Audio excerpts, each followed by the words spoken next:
마태복음 16장 1절에서 20절입니다. 키워드는 베드로의 신앙 고백, 교회의 주인, 교회에 대한 생각과 말입니다.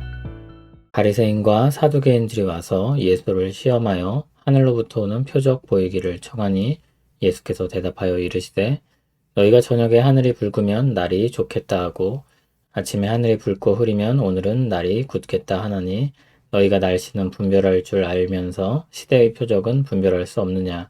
악하고 음란한 세대가 표적을 구하나 요나의 표적 밖에는 보여줄 표적이 없느니라 하시고 그들을 떠나 가시니라. 제자들이 건너편으로 갈새 떡 가져가기를 잊었더니 예수께서 이르시되 삼가 바리새인과 사두개인들의 누룩을 주의하라 하시니 제자들이 서로 논의하여 이르되 우리가 떡을 가져오지 아니하였도다거늘 예수께서 하시고 이르시되 믿음이 작은 자들아 어찌 떡이 없으므로 서로 논의하느냐 너희가 아직도 깨닫지 못하느냐 떡 5개로 5,000명을 먹이고 주운 것이 몇 바구니며 떡 7개로 4,000명을 먹이고 주운 것이 몇 광주리였는지를 기억하지 못하느냐 어찌 내 말한 것이 떡에 관함이 아닌 줄을 깨닫지 못하느냐 오직 바리새인과 사두개인들의 누룩을 주의하라 하시니 그제서야 제자들이 떡의 누룩이 아니요 바리새인과 사두개인들의 교훈을 삼가라고 말씀하신 줄을 깨달으니라. 예수께서 빌립보 가이사랴 지방에 이르러 제자들에게 물어 이르시되 사람들이 인자를 누구라 하느냐 이르되 더러는 세례 요한 더러는 엘리야 어떤 이는 예레미야나 선지자 중에 하나라 하나이다. 이르시되 너희는 나를 누구라 하느냐 시몬 베드로가 대답하여 이르되 주는 그리스도시요 살아계신 하나님의 아들이시니이다.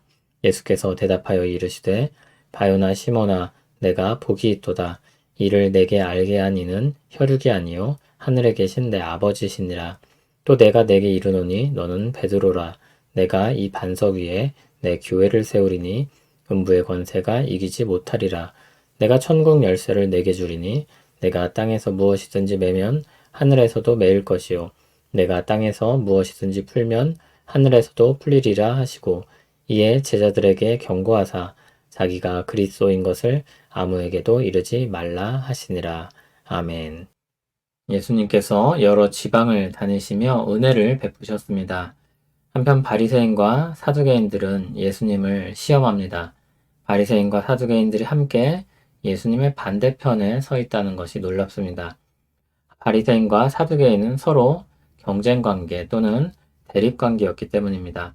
예수님은 말하자면 그들에게 공공의 적이 되신 것입니다.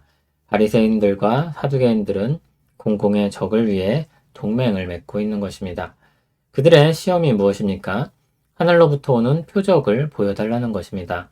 그동안 예수님이 수많은 표적을 베푸셨는데 다시 표적을 청하는 것은 어떤 의미이겠습니까?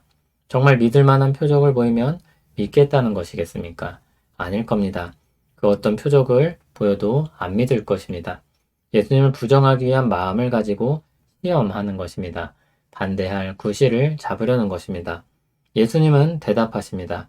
하늘을 보고 날씨를 분별할 줄 알면서 시대의 표적을 분별하지 못하느냐고 하셨습니다. 예수님은 요나의 표적으로 충분하다고 하시며 그들을 떠나 하십니다. 그들과의 논쟁이 더 이상 의미가 없었기 때문입니다. 그들은 믿지 않으려고 하는 악하고 음란한 세대였습니다. 예수님은 제자들과 있을 때 바리새인과 사두개인의 누룩을 조심하라고 했습니다. 여기서 누룩은 부정적인 의미로 사용됐습니다. 악한 영향이 번지고 퍼져나가는 것을 나타내기 위해 쓰인 말입니다.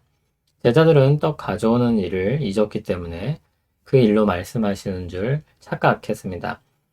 예수님은 그들을 일깨워 떡에 관한 것이 아니라 바리새인과 사두개인의 교훈이라는 것을 알려주셨습니다.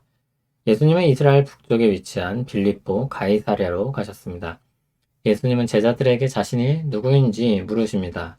먼저 사람들이 어떻게 이야기하는지 물으십니다. 사람들이 흔히 하는 말들은 세례 요한, 엘리야, 예레미야, 선지자 중 하나였습니다. 예수님은 제자들 너희는 어떻게 생각하느냐고 물으셨습니다. 베드로가 대표로 대답합니다. 너희 제자들에게 물었는데 베드로가 대답했습니다. 그러므로 이것은 개인의 대답이면서 동시에 제자들의 대답이기도 합니다.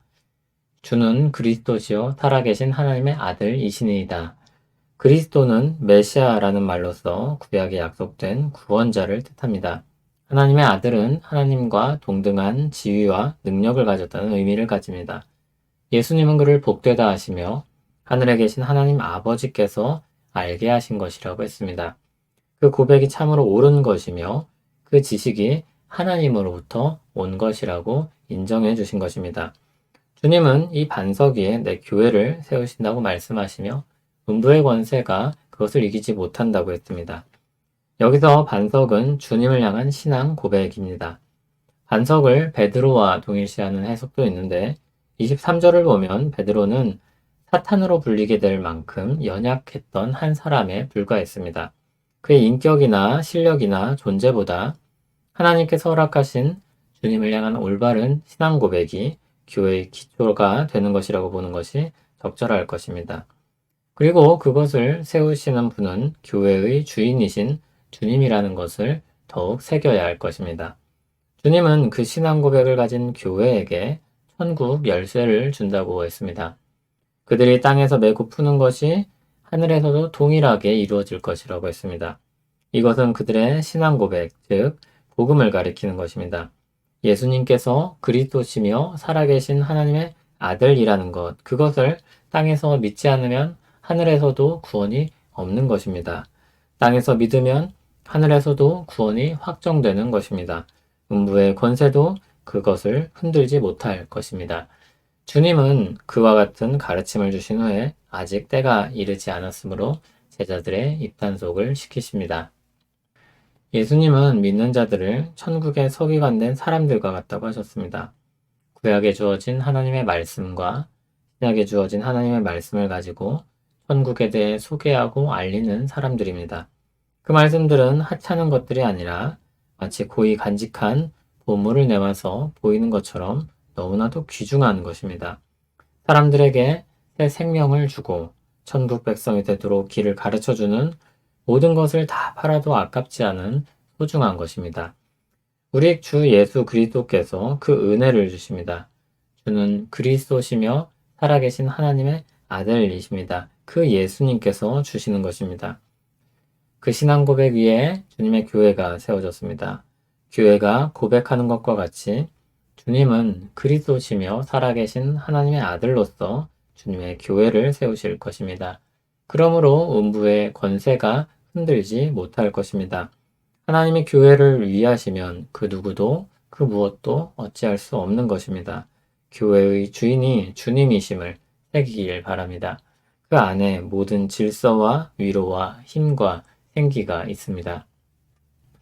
사람들이 교회에 대해 많은 말을 합니다. 교회 안에서도 교회 밖에서도 교회가 이래야 한다, 저래야 한다 말을 많이 합니다.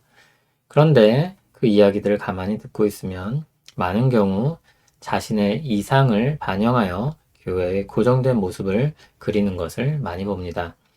교회에 대해 이야기할 때, 특히 교회 안에 있는 사람들이 교회에 대해 이야기할 때 주님의 교회에 대해 이야기한다는 것을 기억해야 합니다. 주님이 세우시고 주님이 이끄시는 교회입니다. 그 기초와 방향성은 우리에게 있는 것이 아니라 교회의 주인이신 주님께 있습니다. 그것은 막연하지 않습니다. 성경을 통해 분명하게 제시되어 있습니다. 그리스도시며 하나님이신 주님을 믿고 따르는 것입니다. 그리고 그것을 전하는 것입니다. 그런데 그 모양은 다양할 수 있습니다. 많이 다를 수도 있습니다. 한 몸에 다양한 지체가 있듯이 교회의 모습이 다양할 수 있습니다. 중심은 주님께 있으며 다양한 모습을 가지고 함께 섬기는 교회인 것입니다. 거기서 우리 모든 생각이 출발해야 합니다. 주님으로부터 출발하고 주님 안에 서고 주님과 함께 해야 하는 것입니다.